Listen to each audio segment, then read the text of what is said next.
plan d'aménagement en cours d'exécution, nous aurons à la fin du mois de février prochain des espaces suffisamment appropriés pour accueillir l'ensemble du personnel de la primature qui va pouvoir travailler dans de bonnes conditions.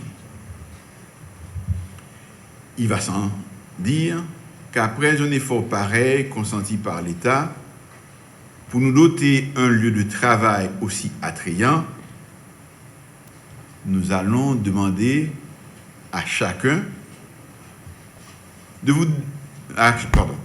vous de donner le meilleur de lui-même en vue de fournir à la population les services qu'elle attend de nous. Ces lieux ont une histoire.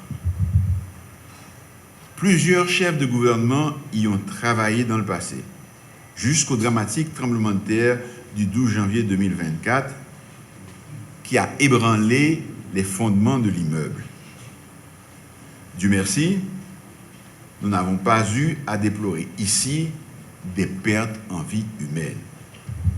C'est donc avec plaisir et une certaine fierté que nous revenons maintenant à la villa d'accueil, un lieu prestigieux qui cadre bien avec le protocole d'État. En y installant les bureaux de la primature en ce début d'année, nous voulons lancer un signal fort pour réaffirmer pour les uns et les autres la volonté et la détermination du gouvernement à mettre en branle le processus de reconstruction des structures de l'État.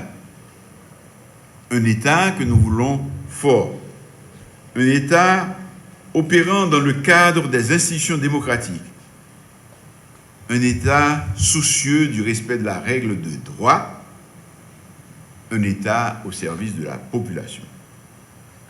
Ceci n'est que le commencement. Il nous faut préparer l'arrivée de toutes les institutions démocratiques et leurs installations dans les locaux appropriés.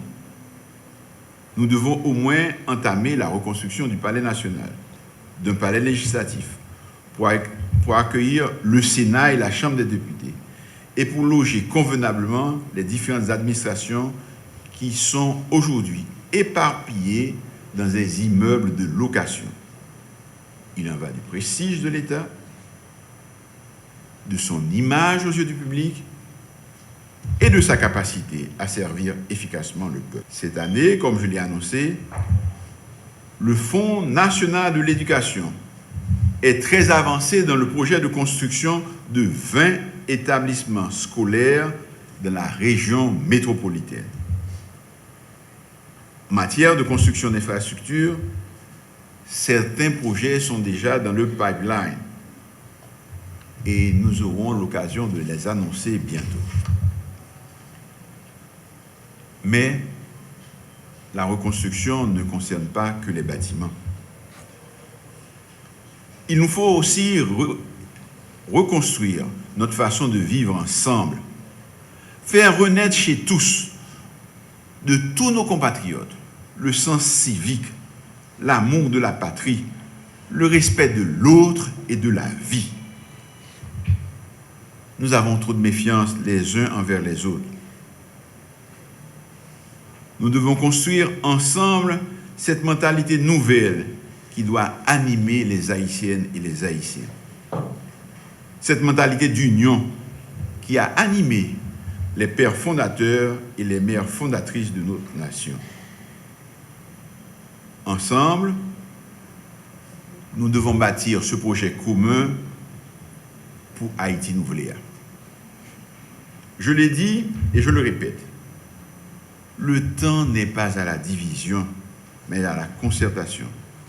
Le temps n'est pas aux querelles intestines pour un pouvoir éphémère, mais à l'union de nos frères et de nos sœurs. Le temps n'est pas à la violence, mais à la paix et à l'entente.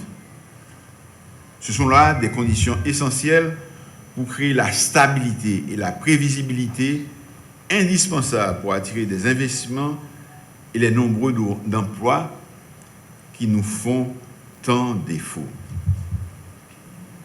Je renouvelle ici mon engagement et ma détermination à continuer à travailler à la réconciliation de la nation avec elle-même et à poursuivre le dialogue avec toutes les Haïtiennes et tous les Haïtiens de bonne volonté, en vue d'emprunter ensemble le chemin qui nous amènera au fonctionnement démocratique de nos institutions et à la passation de la direction des affaires du pays à celles et ceux que le peuple haïtien aura choisi bientôt en toute liberté.